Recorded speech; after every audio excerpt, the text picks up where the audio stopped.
I knew it. I told you guys in part 1, the prosecution was saving the mic drop questions for their recross. Here is part 2 of the school counselor's testimony. They had a break for lunch.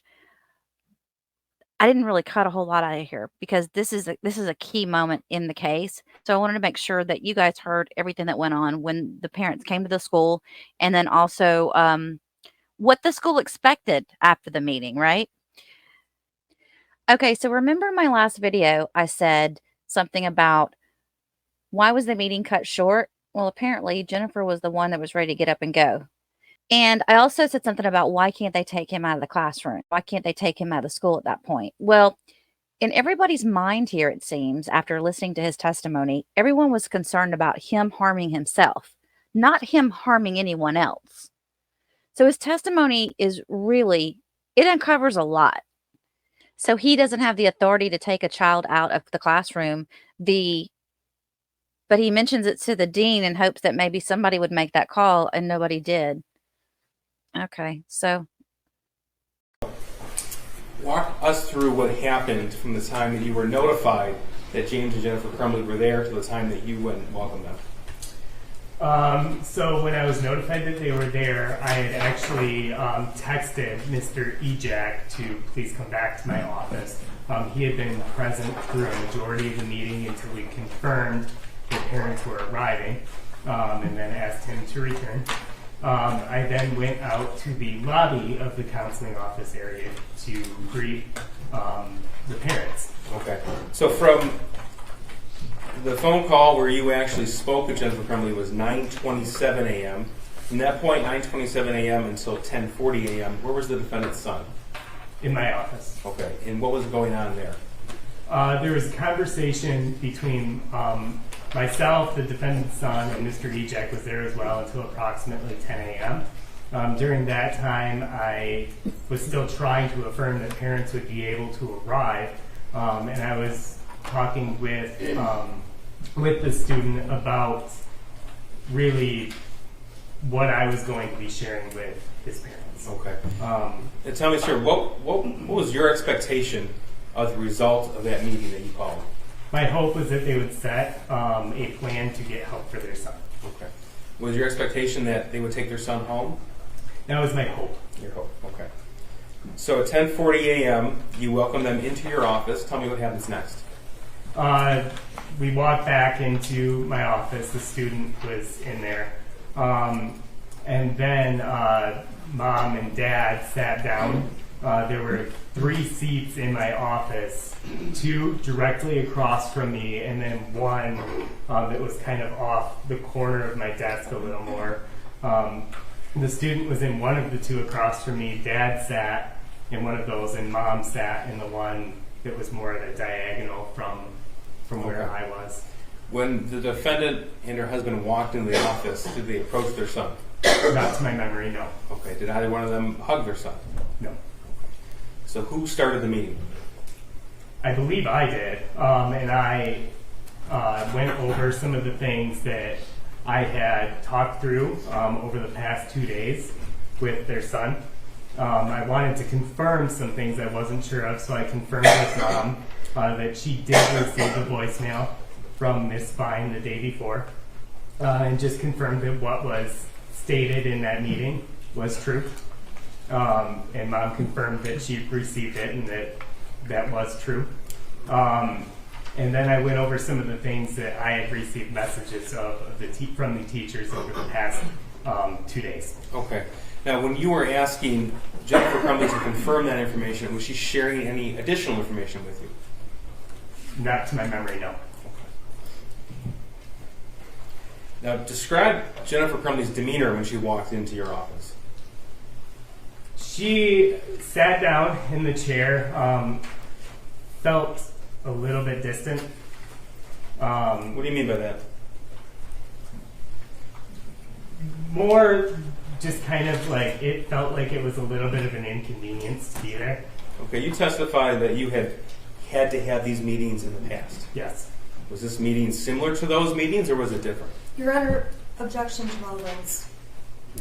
Judge, it's relevant because the crux of this case is the defendant's failure to use ordinary care to avoid a tragedy. And her failure to use just ordinary care contributed to her failure to adhere to her parental responsibilities, which is her duty under Michigan law.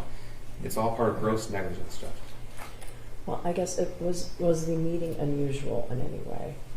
How many meetings like this have you had with parents in general? Dozens. Dozens? Okay.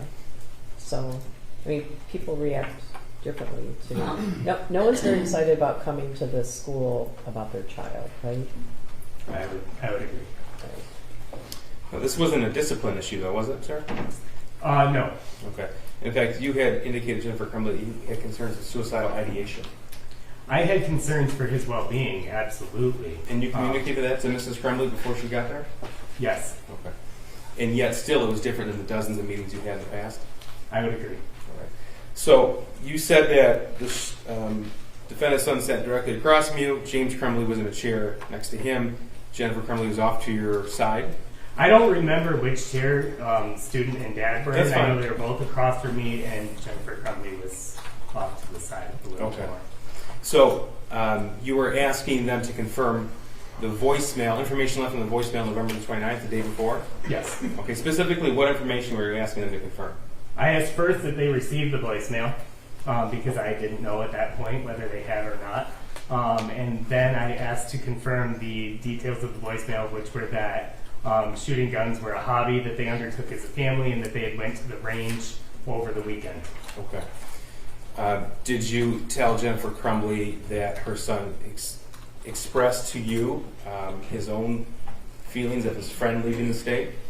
I did mention that, yes. Okay, and what else did you mention? I mentioned the conversations I had with the student of the friend leaving, that the student was sad about that, the dog, family dog passing, grandparent, COVID being hard, and all of those which were told to me by the student were also confirmed by the parents. Now, when you say confirmed, I take it that, I don't want to put words in your mouth, but this didn't catch Jennifer Crumbley by surprise. It did not feel as though it was new information to the Okay. parents. All right. Now, you testified that it was your hope that they would take him home that day. What do you mean by that? I wanted to make sure the student was able to get the support that I felt was needed, and I was wanting it to be as soon as possible. Okay. Did you feel like that he could be left alone at that point? I did not want him left alone at that point. In fact, that's why I kept him in my office until I could make contact with parents. Okay. And you communicated that to the defendant? I do not remember if I communicated that to the defendant. Okay. So when you discussed, well, first of all, did you communicate your hope that they take him home to the defendant? Yes, my words were, I want him to be seen as soon as possible, today if possible, and I actually provided a list of mental health resources and handed that to Mom. Now, when you say a list of mental health resources, could you explain a little bit more what that means? Yeah, it was multiple pages of different services throughout the area, what they specialized in, whether they accepted insurance or not, and contact information for those different therapeutic options. Okay, and that was actually provided to the defendant and her husband? I handed it to Mom. Okay. Now, when you communicated your expectation, what was Jennifer Crumbley's response? I didn't feel as if it was going to be an absolute no, but it was made quite clear that it wasn't possible to do it that day. Why do you say it was made clear it wasn't possible to do it that That day? they had to return to work and they were unable to do it that day. Well, who said that? Mom. Mom, isn't Jennifer Crumbley? Yes. Did she speak for James, or did James speak as well? I don't remember James speaking on that topic. So what happened next? My comment was, then I said I'd like to see him as soon as possible. Today is possible.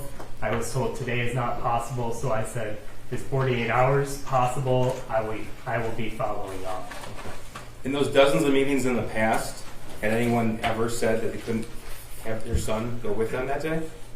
I had not had that happen in a situation. Your Honor, I would object to the relevance. It's the same response as the last objection. Okay, well, I guess you'd want to back up even further. Had you ever asked parents to take their child home with them that day? Have you ever requested that before? I've encouraged parents to be able to get their son and or daughter help and therapy. I had never had it where it was feeling like I needed to push to make it happen. And you say the feeling like you needed to push to make it happen. That's what you're experiencing November the 30th, 2021. That is correct. Okay. So tell me what's going on through your mind at this point. I was a little caught off guard and a little confused because it was something that I wasn't really expecting that type of response, especially when parents came, and in fact both parents came, which I wasn't expecting nor did I request. I was a little surprised at their willingness to come, but then not completely follow through. Okay. Now, you told the defendant or husband that your opinion was this drawing showed suicidal ideation. Is that right? That was my opinion, and I did not. I saw it as somebody who was showing signs that could be associated with suicide, and so I took that, and out of just an abundance of caution, wanted to make sure that the student was able to get help. Okay. But you communicated that to the defendant. I did. Did you specifically ask them to take him home that day? I did not specifically ask them to take him home.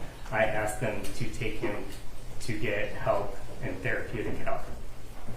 Now, when it was made clear to you that Jennifer Crumbley was not going to take her son home, and neither was James, what is your next step? My next step was to try and think of what is best for this student in front of me in this moment. Okay. And tell me about your decision process. When I looked through it, it was clear they weren't going to take him that day. So my first thought was, I don't want him alone. I want to make sure somebody who's experiencing... Why didn't you want him alone? Because I don't want a student who may be suicidal alone. Okay. I cut you off. Please continue. I then, after determining I didn't want him alone, I went through different options of what needed to happen.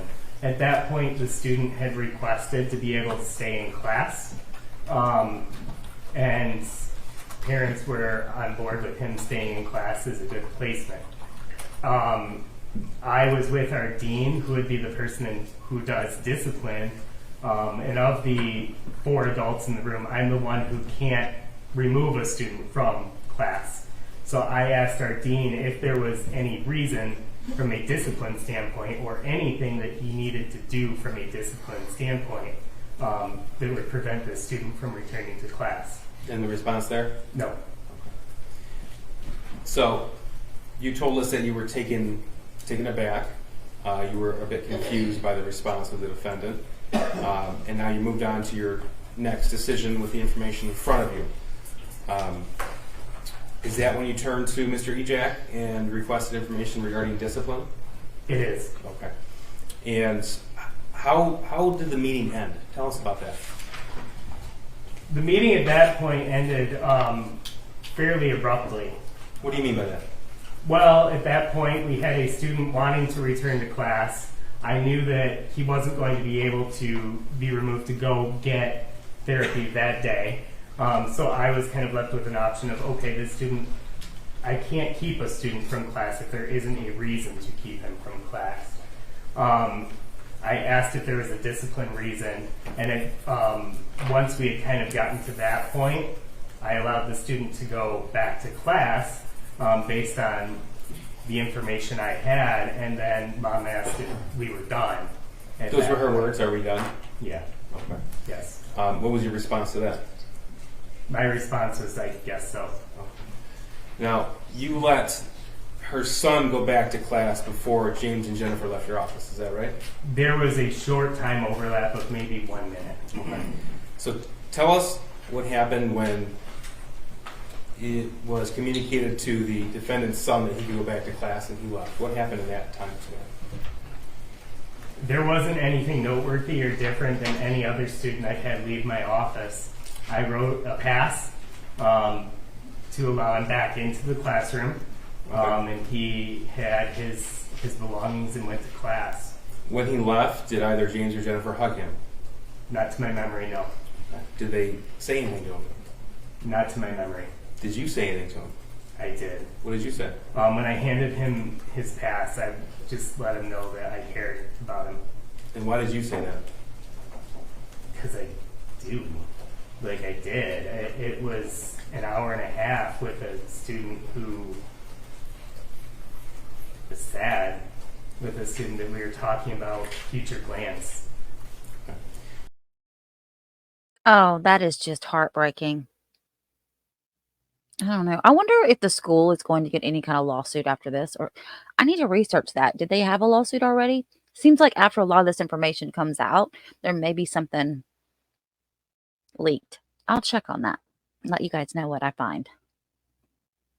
Now, in the time span from when you wrote him a pass and he went back to his class, and James and Jennifer were still there, did they continue discussion without him?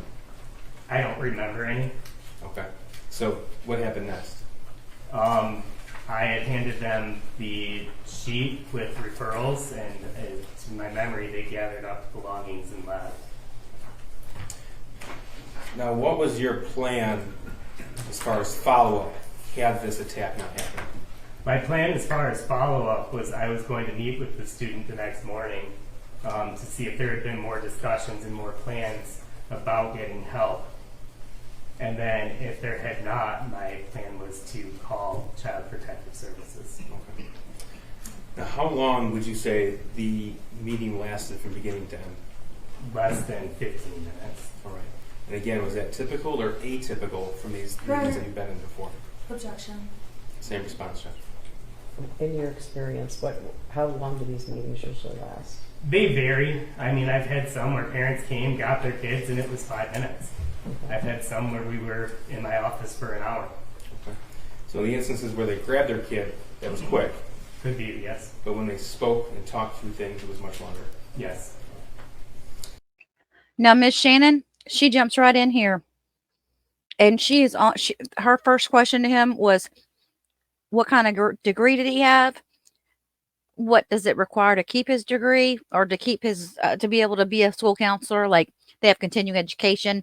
She wanted to know more about how many hours, courses they had to take.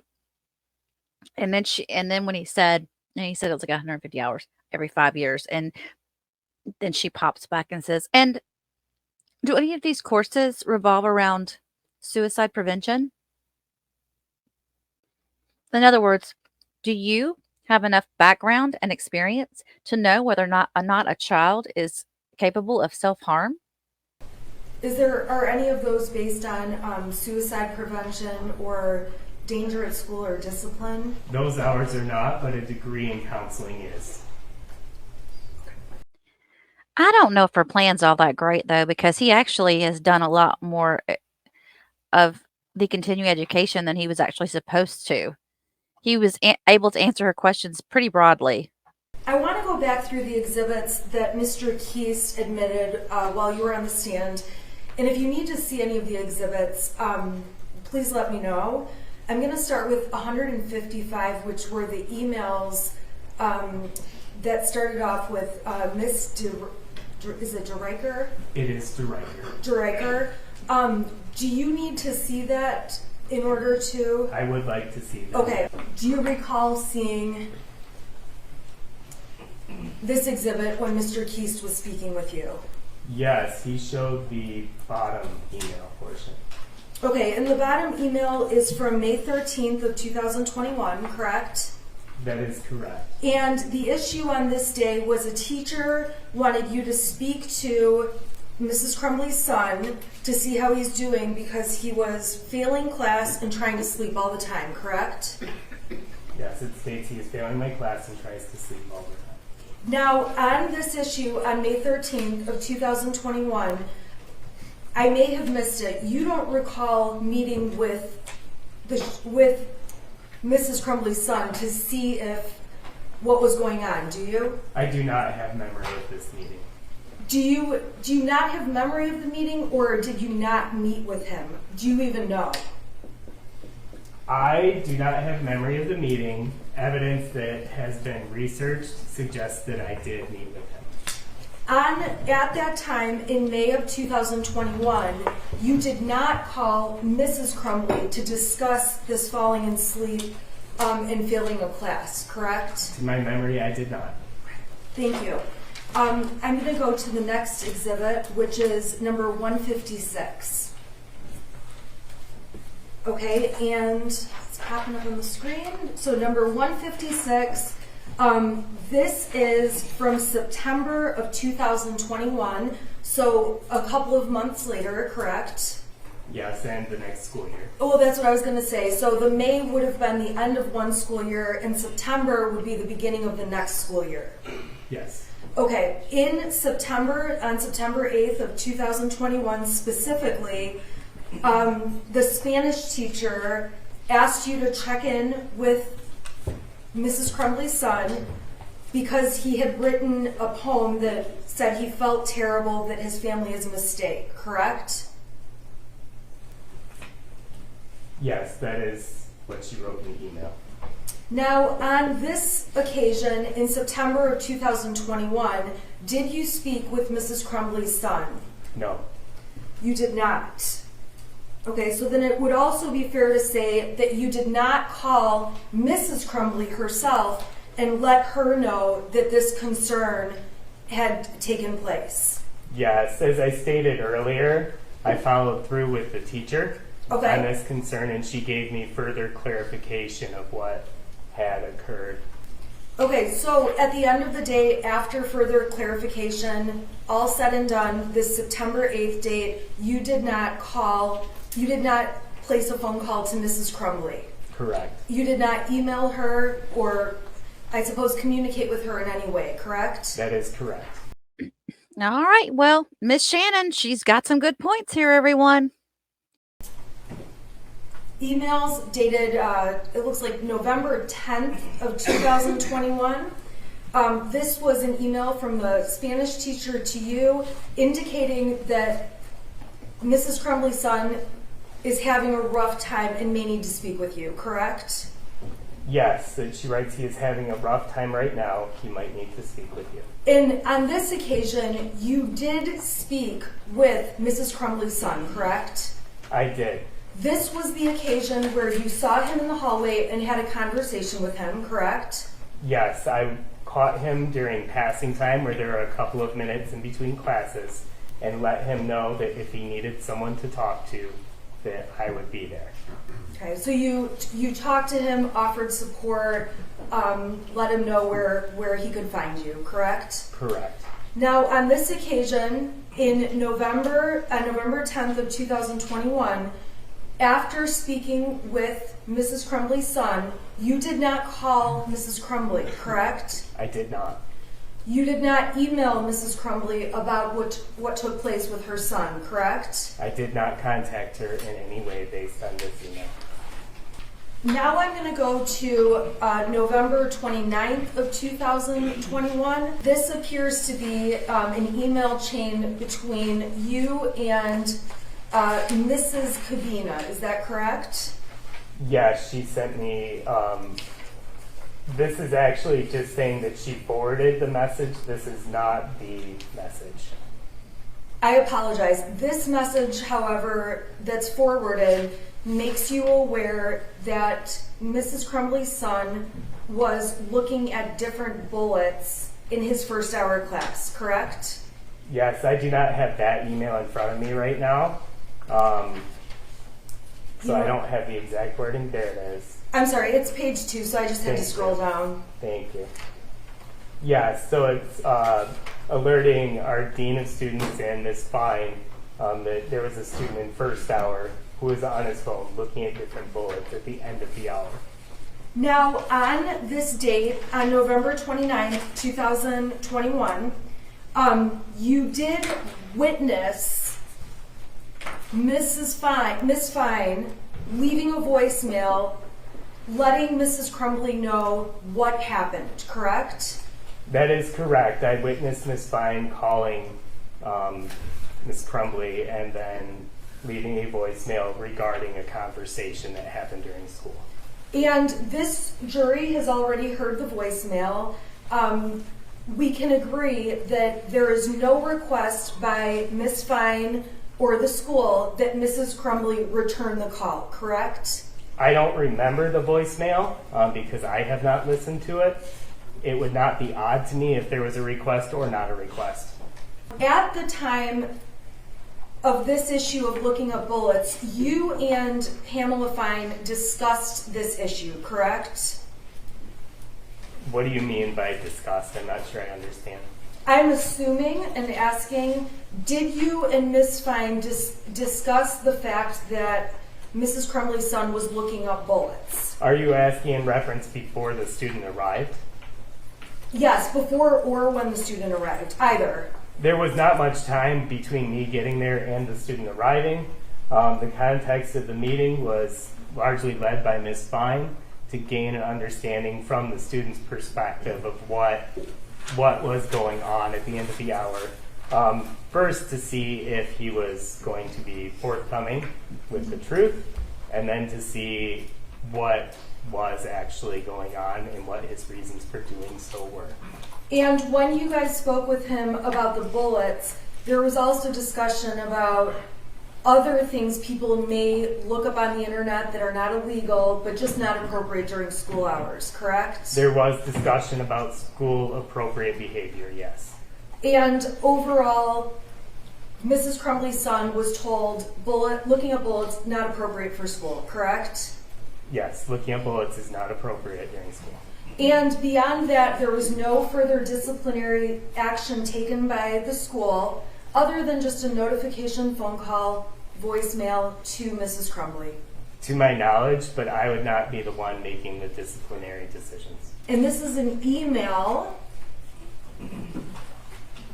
that appears to be between Allison Karpinski, and this was sent to you by Ms. Karpinski. Do you recall this email? I do. Now, this email is dated on November 30th, 2021. Yes. Correct? And no, we agree, November 30th, 2021 is the day that ultimately becomes the shooting, the day of the shooting. Yes. And this email was sent at 8:05 a.m. by the teacher to you. Yes. And specifically mentions that Mrs. Crumbley's son was watching videos on his phone of a guy gunning down people, correct? It says that today he is watching videos of his phone of a guy gunning down people, and to continue, she writes, it looks like a movie scene and not security footage / a real event. Okay, so she represented that it looked like a movie scene. It doesn't look like a real event. Okay, but she mentioned that it's definitely still concerning, correct? Yeah, she says when taking into account some of his other behaviors that she found it definitely still concerning. Now, when did you become aware that Mrs. Crumbley's son was watching these concerning videos? When I read the email. At 8:05 in the morning? I did not read the email at 8:05. I believe I read it approximately 30 minutes later. Okay, so you would have read this email at approximately 8:30 that morning. Around that time, yes.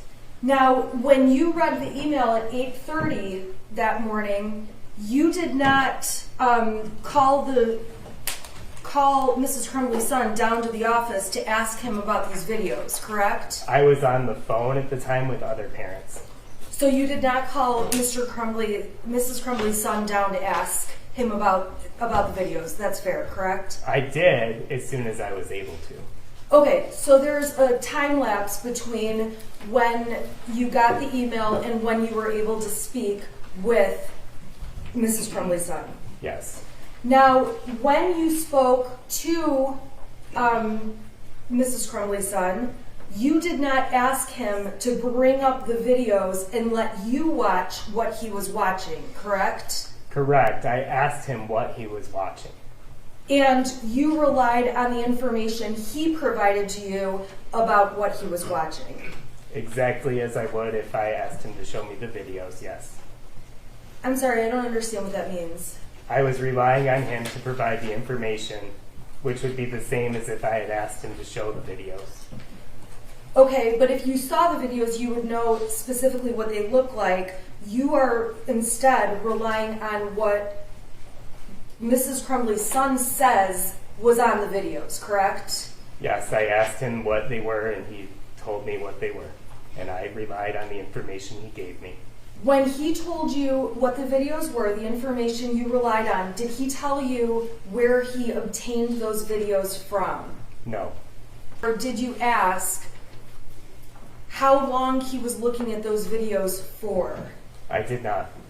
Okay, when you saw the gun drawn on the sheet, seeing that gun, even just seeing the gun, that was not enough to make you believe that Mrs. Crumbley's son posed a risk to himself or other students, correct?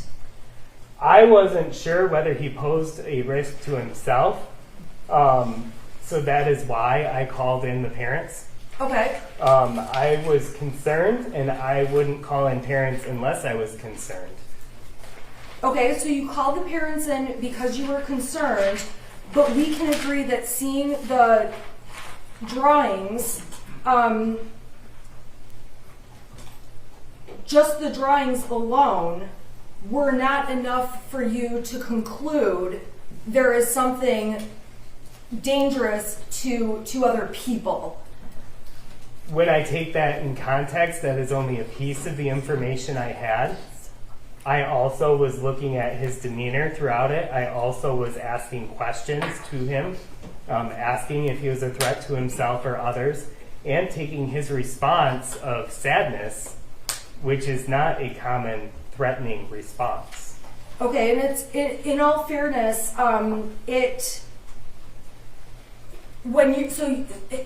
you've had lots of training on this, correct?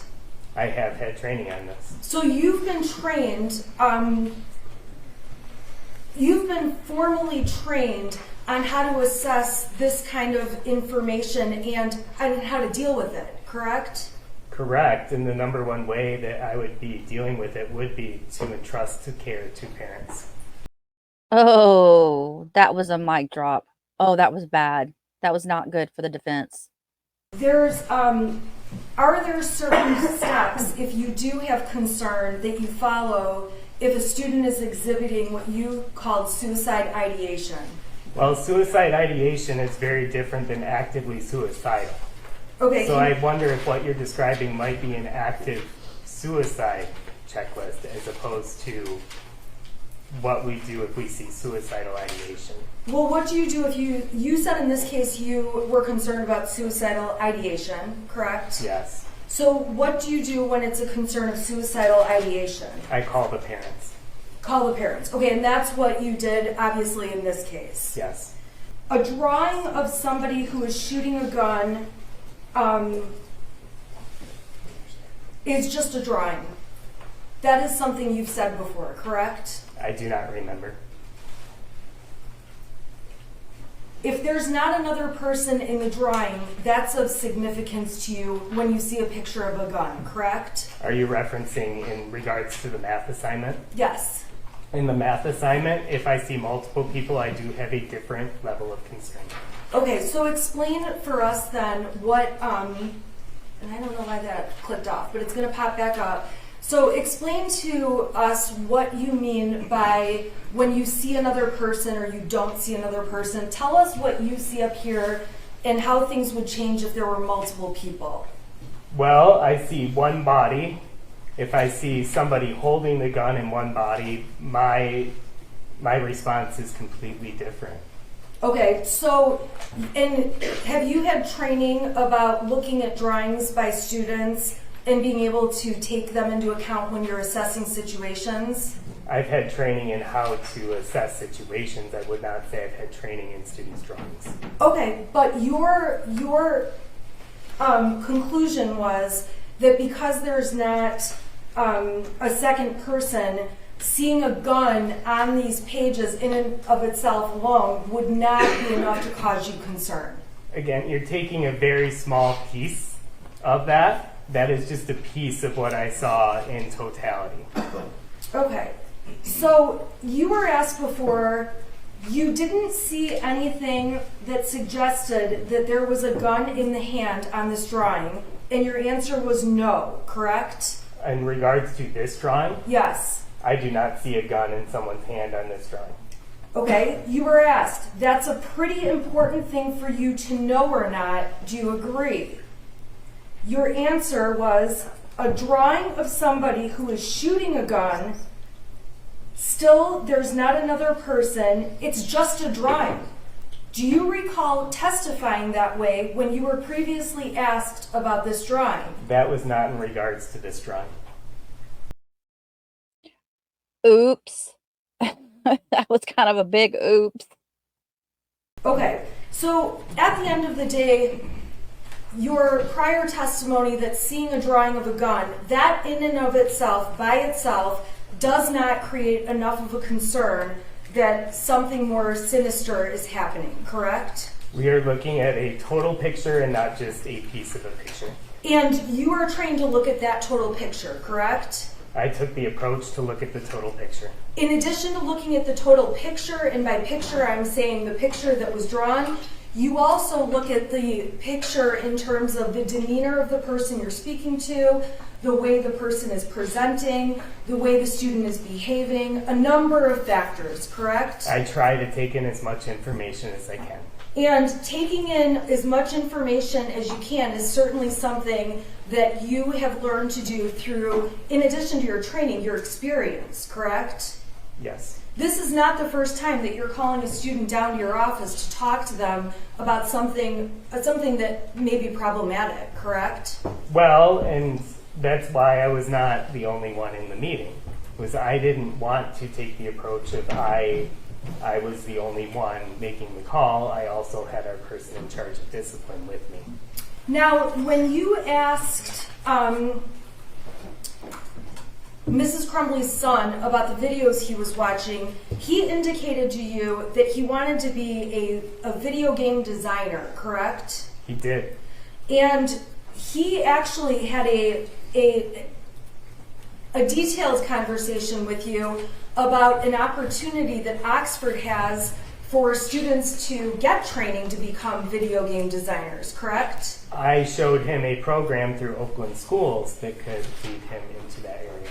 And in that conversation, when you were speaking to Mrs. Crumbley's son, you believed he had a genuine interest in this video game designing future.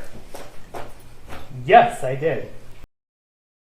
Where is she going with this? Because to me, it seems like she's backtracking on everything she tried to say it in the first part of his testimony. If you believed that Mrs.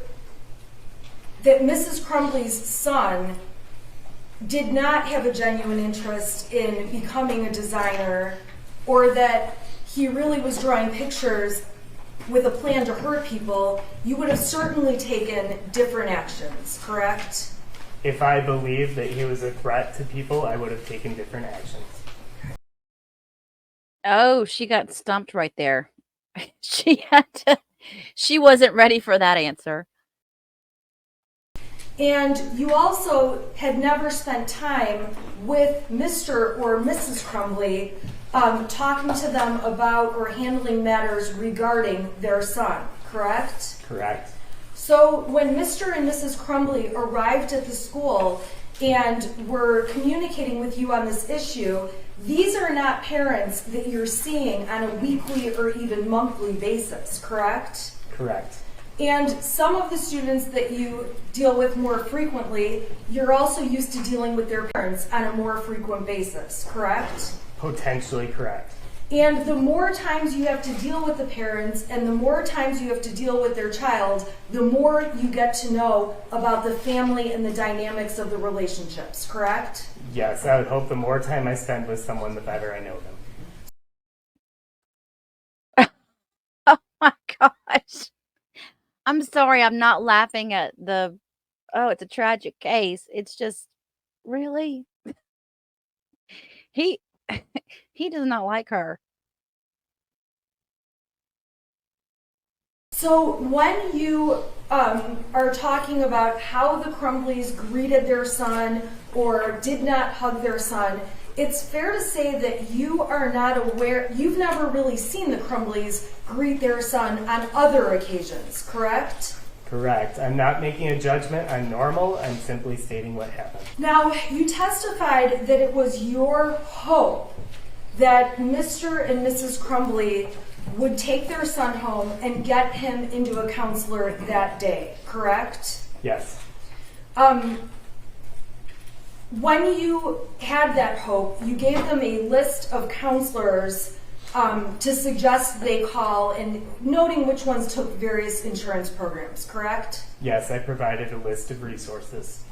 Now, in terms of getting a counseling appointment within one day, you don't have any knowledge if those counselors on that list could guarantee a same-day appointment, correct? I don't know counselor schedules, and I can't speculate on what they would have had.